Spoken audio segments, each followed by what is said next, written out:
So the first topic that we will go with, this is titled Underdog, because it's all about the underdogs.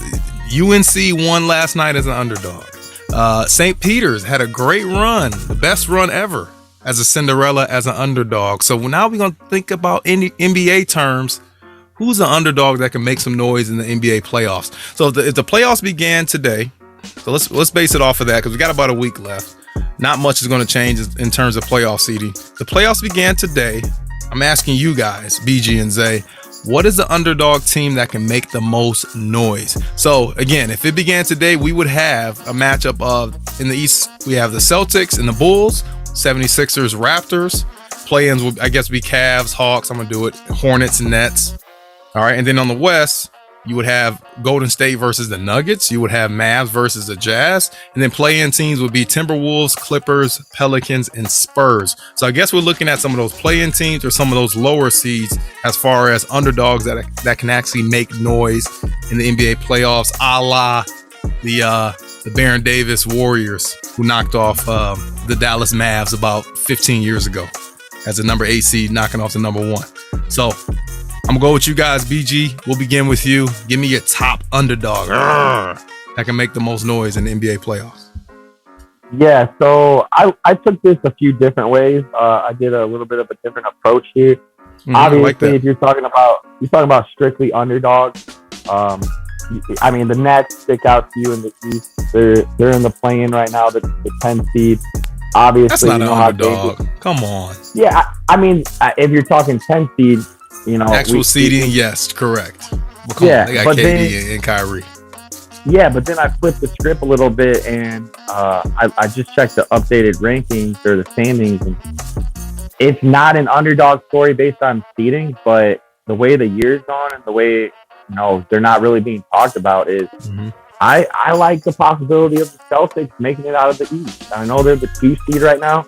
So making the finals, that would be a big jump for them. Making the finals. Yeah. Okay. Making the finals. And, they're the hottest team in the league right now, probably. You take away Phoenix.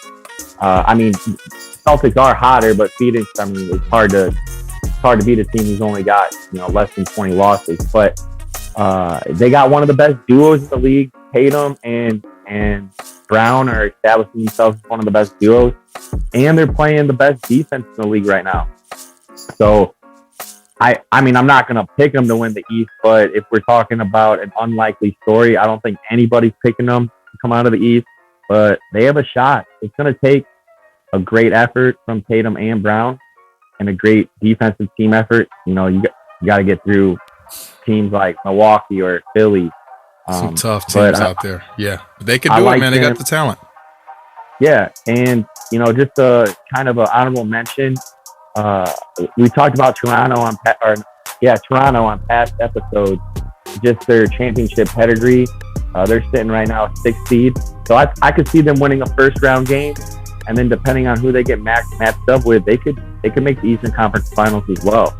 Talking about the West here again, not a low seed, but I don't like any of the lower seeds out West, to be honest with you. When we're talking about the lower seeds, you got, Lakers still have a shot. They're the 11th seed right now. They have a shot of the play-in. I don't like what they're doing. San Antonio, no. New Orleans, no. Clippers, no. I mean, Paul George is coming back. PG back? Paul George is coming back, so that's a little scary. Yeah. But the West is so tough.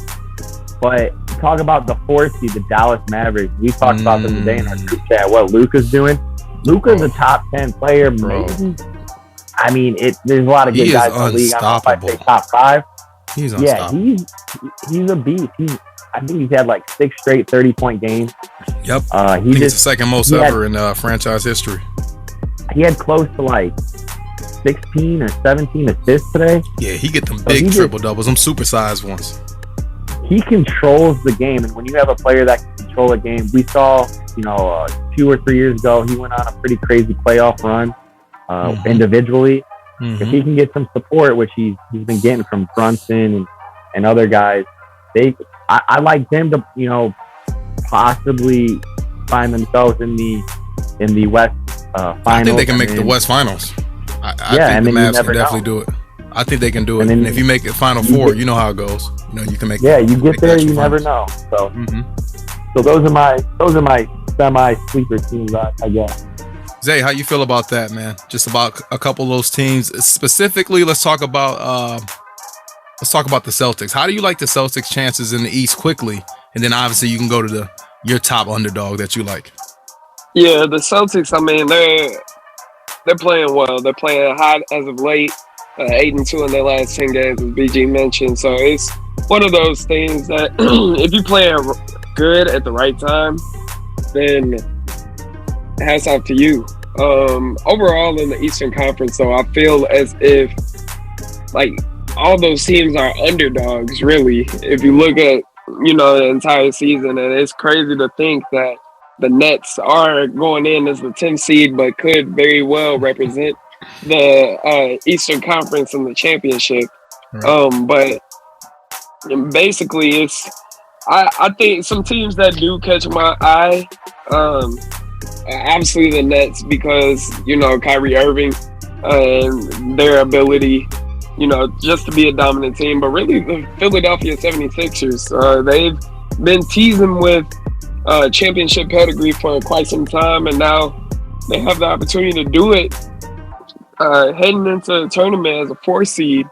So, if they get things clicking, James Harden, he limits he adapts to being able to play team basketball. I think they can definitely make some noise. But, the Bucks, obviously, you can't count out the past NBA championship. And then the Hornets as well. When you got Ball playing well, it's really, they might not be a team that will go all the way, but they can win an early round. They can win a playing game. They can beat the Nets. I can see it happening. So definitely keep an eye out for them. All right, good stuff, man. Fans, as you know, man, we do a lot of research. We watch a lot of games. We watch a lot of highlights. We try to find every angle we possibly can, and we're obviously trying to give you guys a glimpse of the playoffs and kind of what we're thinking maybe could happen, especially with some of these lower seeds. One in particular, lower seed that I like. I'm going to talk about, two of them. I'll talk about East and West, but in the East, I really like the Atlanta Hawks. Okay, Atlanta Hawks, in their last 10 games, they've won 7 of them. Again, at the right time, because they are right on the verge of, being that 8th, 9th seed. So obviously they had to win a lot of games recently just to get to that spot. Try to get that 8th seed, possibly even 7th seed. I don't know. It's going to be tough. They got 2 games. They're 2 games behind the Cavs. But again, they put themselves in a really good position to solidify themselves in the playoffs and then be able to play one of those top teams. And if you remember a year ago, the reason why Ben Simmons is not on the 76ers, why is that? Because of that series against the Atlanta Hawks. So I think that the Hawks, especially with Ice Trae, who can get, this young man is phenomenal. He can get you 40, 10 assists. You think about it, the stats that he puts up, him and Luka are very similar in the fact that they can get you 30, 35 points. They can flip around and get you 12 to 15 assists.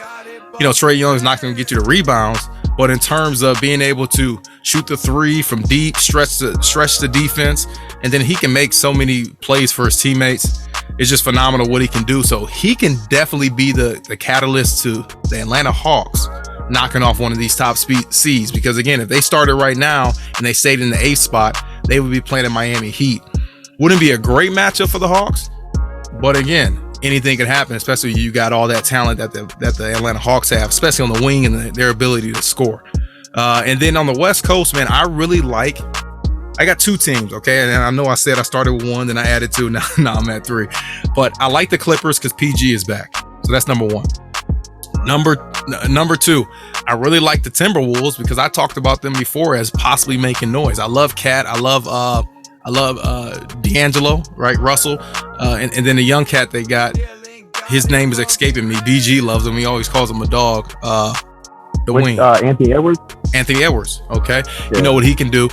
Man, it's just, honestly, looking at the Western Conference, I would almost predict that a lower seed, a 5 and under seed, will knock off a top 4 seed because you have the Jazz at 5, Nuggets at 6, Timberwolves at 7, Clippers at 8. And depending if the Pelicans or Spurs gets in, I'm almost going to go out on a limb and say I expect one of those 5 through 8 seeds on the West Coast to knock off a top seed. And one of the top seeds I'm probably looking at, I don't want to say Golden State is vulnerable, but if Steph ain't there, he ain't all the way healthy, they can definitely got. And then Mavs, I really do like them to make a run, but they're also one of those teams, they're feast or famine. Yes, they can make a great run, but also they can be knocked out in the first round. And right now they're the 4th seed. So that's my prediction there, that I think a 5 through 8 seed will win a first round matchup against one of those top 4 seeds in the Western Conference. All right, next topic. I was gonna say, I really think you're gonna. It's not gonna be all chalk in the NBA playoffs. No. I think you're gonna see a little March Madness style NBA playoff run here. There's gonna be some upsets. I think there's gonna be an unlikely finals matchup. Maybe 2 teams in East Conference final that people aren't really expecting. Yeah, I like that, and I just feel like the energy from March Madness and just the energy from this year in basketball, I feel like it falls right into the NBA. And I agree with you. I don't think it's going to be all chalk. I think you're going to get one of these lower seeds, maybe even a couple of them, that really make some noise in the NBA playoffs.